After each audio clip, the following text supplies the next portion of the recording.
from NBC News.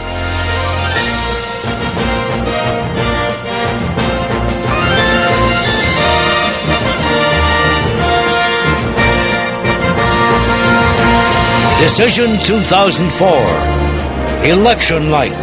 Live from our election headquarters on Democracy Plaza, here is Tom Brokaw. Good evening once again. You want reality television? This is reality television. Someone tonight, before this night is over, or before tomorrow morning is over, will be voted off the island. Will it be George W. Bush or John Kerry? We simply can't say, and here's why.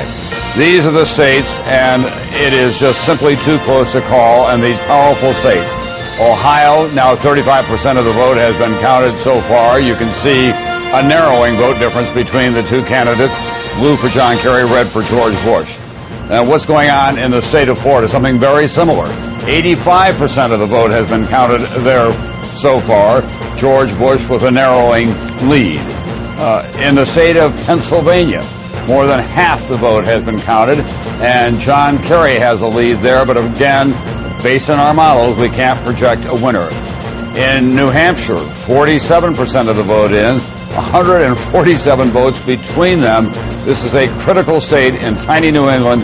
It's where the process begins on Election Day and where it could very well end tonight. Well, those are the states that are too close to call, and that's why they're too close to call. Let's go to Florida now, and NBC's Kerry Sanders. Kerry, is anyone down there giving you any idea about when they may complete their counting? No, that's